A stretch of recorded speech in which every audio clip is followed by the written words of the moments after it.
Assets. Today I want to talk about how to heat up your home in disaster or emergency situations. Because what could happen? Like when it's winter and there's a blackout and it's freezing cold, then it's gonna get really cold soon in your house. Uh, we will see this more and more in the future, perhaps because of energy crises. There will be blackouts, perhaps because of more extreme storms, floods, or other natural weather patterns. The electricity will get erupted. Like ice can build up on the electricity lines, will get heavy and will snap.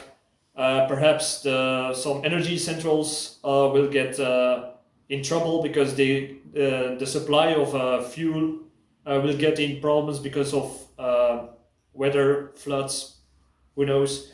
Perhaps you're just in financial problems because energy, like a few videos ago, I said that my bills of the energy went twice up, went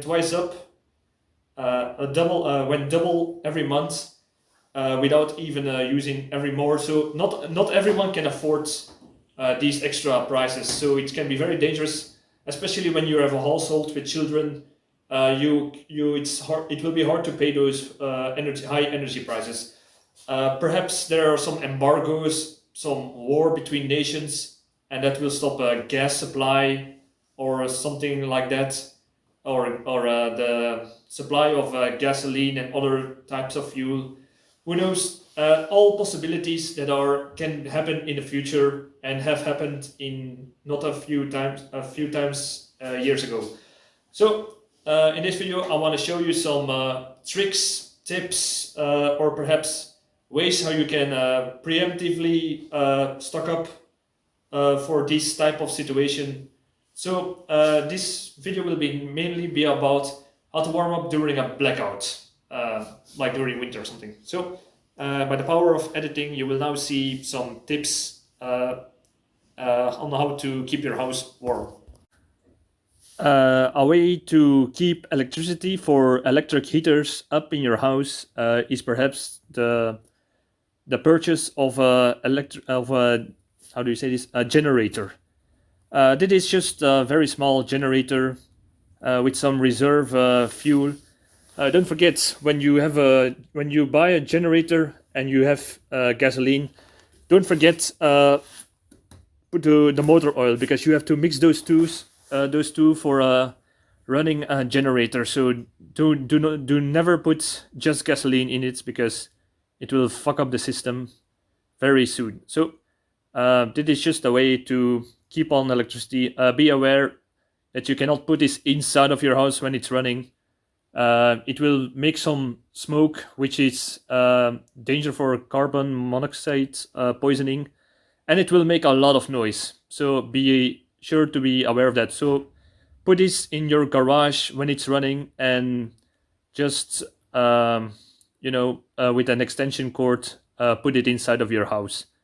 Another benefit of this is when you are not the one who is affected by it, you can still lend this to a friend or a family member for when they have problems with heating up their house or keeping electricity up. So just a way for yourself or other people to help.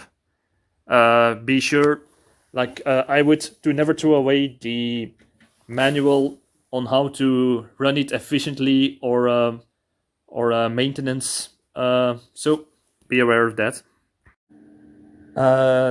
Just when you want to put a heat source inside of your house that will make you less dependent of the electricity grid, or perhaps some supply line like gas, I would advise to get a stove that works on either wood, that you can buy firewood from other people or from companies who throw pieces of wood away.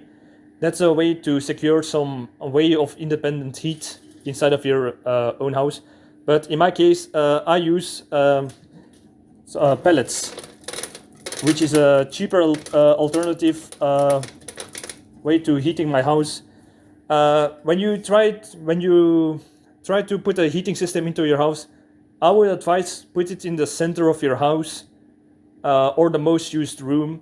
In my case, this one thing heats my whole kitchen and living room.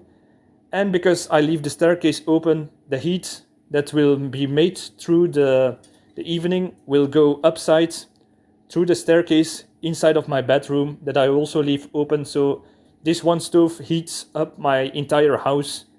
So that's just a way to think about when you try to build a healthy heating system. The another advantage is the like I said, the pellets you can buy those in bulk, which will be more cheaper, and yeah, you can stockpile those, so you're not independent of the electric grid when you start to how do you say this? When you start to uh, starting such a heating system, yeah. So that's my main heating system. Just another way to preemptive a possible blackout is just have a little wood stove in your inside of your house, and put some reserve and put some firewood outside in the garden or something. This is small pieces of wood gathered in carton boxes against moist. So um, just a way to preemptive blackout, and you can still make some heat inside your house. Be careful what kind of stove, because you don't want monoxide poisoning inside of your house. So perhaps you can find a way to heat it up without that risk. Very carefully about that one. Some people would opt for a heater that works on petroleum. I do not own a heater with petroleum, but I do have petroleum that I mainly use for my storm lanterns. But I would say yes, you can buy a petroleum heater and it will heat your home very efficiently. But be very carefully about the monoxide poisoning. So ventilate the room enough when you decide to take one of those petroleum heaters. And what I certainly wouldn't recommend is use a storm lantern for heat, because yet again it will produce some smoke monoxide, which can lead to poisoning. And with a lantern, it's for the amount of heat that you create, for the amount of ventilation you need to use it safely. I would recommend a petroleum heater to put it like on for an hour, and then let it ventilate the room a little bit, and so on, to save it. So that's just something to think about petroleum heaters. This is a little gas heater, gas cooker from for camping, where you can put little gas canisters inside of it. This is not. This is just to demonstrate how a heater on this familiar system would work. You put the gas canister inside of it, and it will have like a barrier heater where that will radiate the heat on the same way. Perhaps one of those camping gas heaters you can use to warm up your house. Yet again, watch out for monoxide poisoning, but it's just a cheap alternative for heating one room inside of your home. So that's something to think about. This is my stockpile of tea lights. I'm a huge fan of tea lights, and I bought all of these cheap in bulk. So it's kind of a tiny investment, if you would say. These are like, I don't know, thousands of tea lights together, some other candles, and some paraffin to make my own candles, perhaps, and some other wicks and stuff, so I can reuse what didn't got burned up.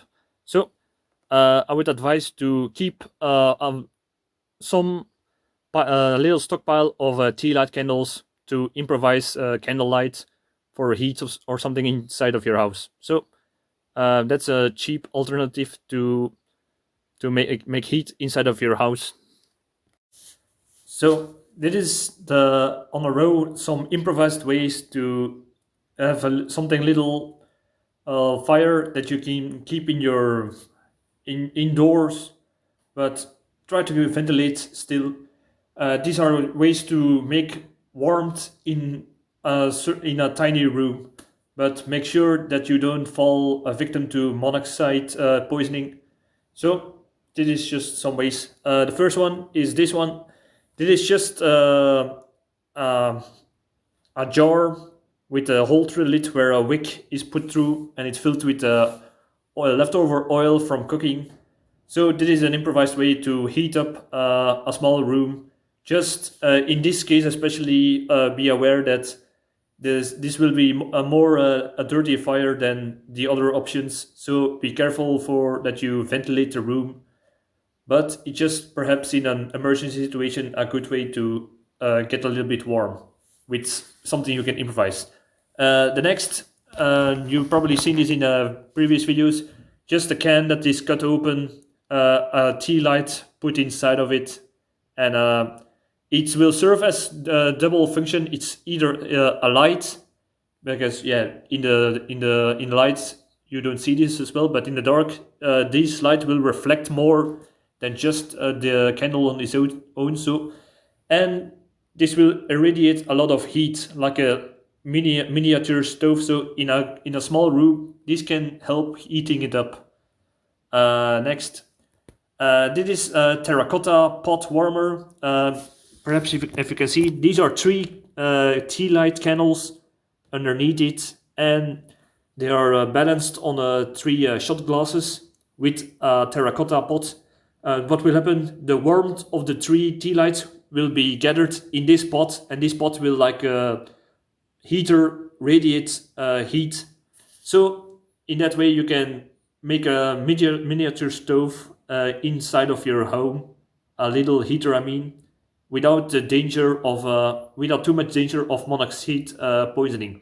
So a few of these in a room when there's a blackout or the electricity doesn't work, or other reasons, this is a way to try to heat up your room to not freezing temperatures. So, and the last one, it's not really improvised, but if you have one of these tea light holders, they can function as the terracotta pots. They will take on the metal will take on some heat and radiate it off, and in a safe way. So if you do it's not like when you pull this over, the fire of the tea lights are exposed and may cause burns or will set fire. When this falls, it's more safer when it falls over than the terracotta pots. So this will radiate also some heat and doubles as a light when like I said, when there's a blackout.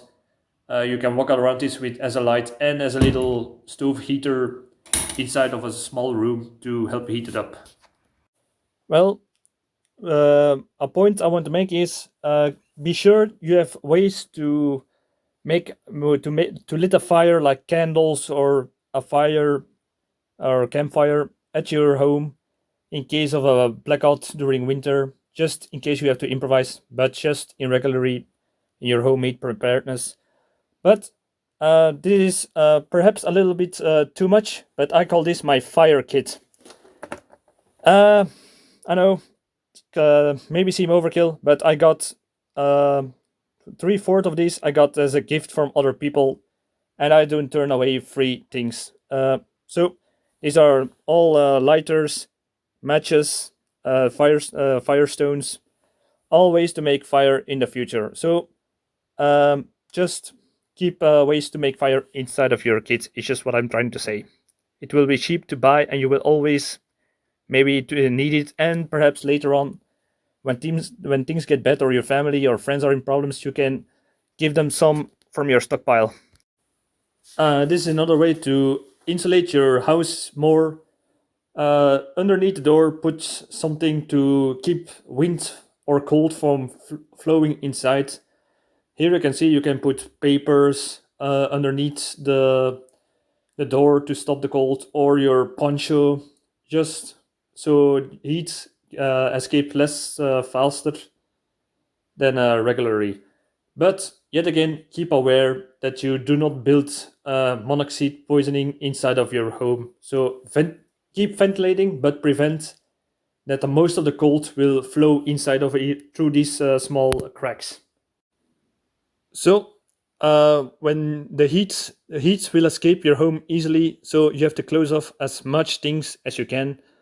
Um, just do some simple things. First base of layer, of course, is put the roll outside down so heat won't escape that easily. Second, just put some curtains, close the curtains, and that will make some sort of an insulating barrier between your windows and the outside cold. But if that's not even enough, if you really want to insulate, you can take some papers and you can tape them out just like a layer across your glass. So there is still even more isolation between the outside cold and the inside. So that's just a little tip to keep the little warmth you made inside. Make it count. Perhaps sounds obvious, but some body exercise during a blackout can help you build up more body heat inside of your clothes. It will be perhaps uncomfortable, but do some body heat every now and then to raise your body temperature and perhaps to keep busy. So another important factor to keep warm is, like I said, you perhaps cannot use the camping cooker for heating, but you can use it to make warm uh, beverages, because those will not only internally heat you, like you have here coffee, tea, and some chocolate. You can make chocolate milk with. So that's just a way to keep you internally warm, perhaps, and even your hands. But an also important factor is you can put sugary things like syrup or real honey or perhaps crystal sugar within. Why? Because sugar will give your body an extra boost, so your body temperature stays higher. So that's another use of camping cooker for when there is a blackout during the winter. So that's just something to think about and will be very effective. I would actually not advise to use alcohol to heat up, although it can be fun. But the thing about alcohol is it will make the veins, the blood vessels inside of your skin, makes it more wide open, so you lose more body heat that way when you drink alcohol. So that's the kind of the danger of it. Yeah, just something to think about. Warm drinks and sugary sugar to keep your body temperature high. I know this may seems like overkill, but imagine when in freezing winter and your electricity get down by blackout and your house will start to get cold, but I mean really cold. Then there's really danger of hypothermia. In that case, you need to dress up in layers to contain all of your body heat that you naturally produce. That's why I showed you what type of clothes you can improvise or just preemptively buy for this. So, first of all, dress in layers, like I said, as many layers to keep your body heat in. First of all, gloves. Yeah, I put this because otherwise I cannot work with camera. If it's really get cold, you can use one of those military style gloves. These will keep your fingers warm even when you're outside in the snow. So I don't regret anything about buying this one. This is one of the best gloves I ever had. It's one of the Swiss army gloves because you can put your finger in and you can still grab small things with the trigger finger, or put it back in and just keep it in the warm part. This is perhaps overkill, but when it's really cold and you need to survive because you don't know how long the electricity will be out, this can be a lifesaver. So the big gloves, very important. I would also advise some woolen small gloves without fingers, so you can still do some chores or pick up something without always having to take the glove off. So just like I said, an extra layer could be very useful. a scarf in this thing, a shamak, which you can use as a scarf around your neck, or just when you don't have a balaclava like this, you can just put the shamak around you, tie it together in the back, and that's also a way to keep your head warm when it starts to freeze inside. So a scarf and a woolen face head mask, everything you can do with the shamak. Another thing, perhaps like you can see, just a jacket. Like I said, dressing layers, keep the body heating. The jacket is more when you need to go outside, so the wind and the rain will be broken, that your insulation beneath it won't get wet. But a jacket, just anyway, for when it's really start to get cold inside. This is the balaclava. Like you can see, this is made out of wool. It will, even when your sweat or damp will make it wet, it will still insulate from your heat. So very handy, if you can see it right, and it will keep your head warm when it starts to freeze, and you can still breathe. Unlikely when you put a scarf in front of it, some people find it annoying that they cannot breathe easily. So balaclava, very important for freezing temperatures. This is my woolen sweater. I will take it off. Yep. A woolen sweater, like I said, wool, one of the best fabrics to keep yourself warm. And like I said, when it gets cold, put a sweater on. Next, just your regular clothing, your regular pants, a regular sweater or something you can use for when it gets cold.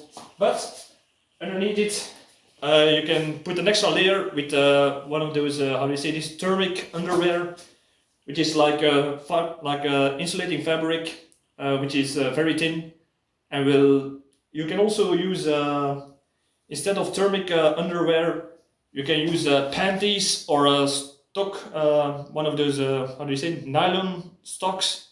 I know it maybe sounds stupid, but even the military sometimes wear them on very cold missions, where they put nylon stocks or panties on for just that's flexible layer of heat that will keep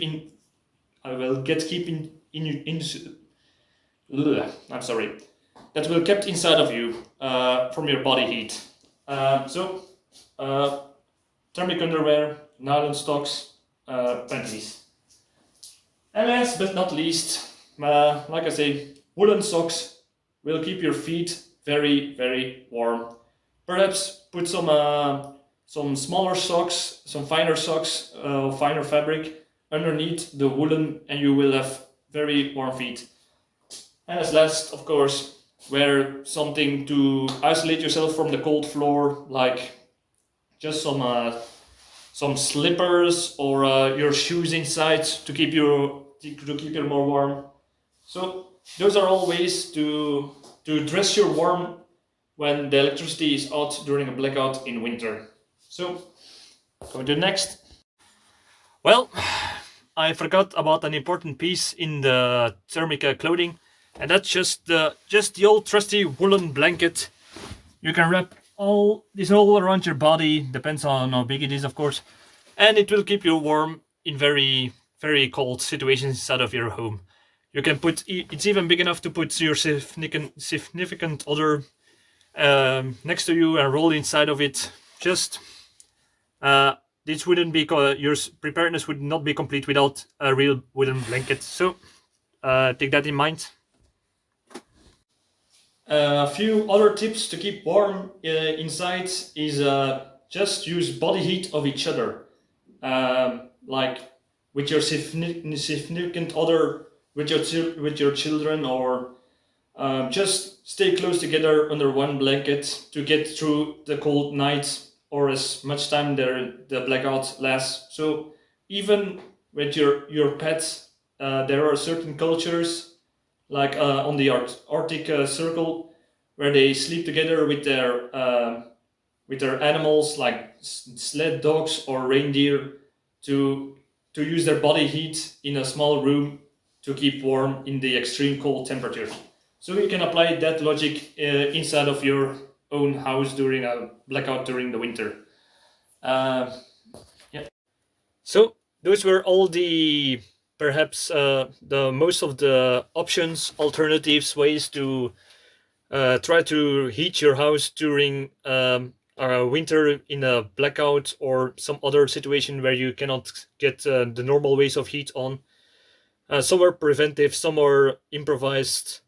So it's up to you, to your own judgment, how to heat your house during such conditions. Like I will sound like a broken record, but keep, for the love of God, please watch out for monoxide poisoning. Try to ventilate, heat and ventilate at the same time, so you do not, especially your pets or children, are the first one to be affected by it. So be very, very carefully about that. Uh, if you like this video, give a like, subscribe, react to it if you have another alternative way to heat your house that I forget about. Well, thank you for watching. See you in the next video.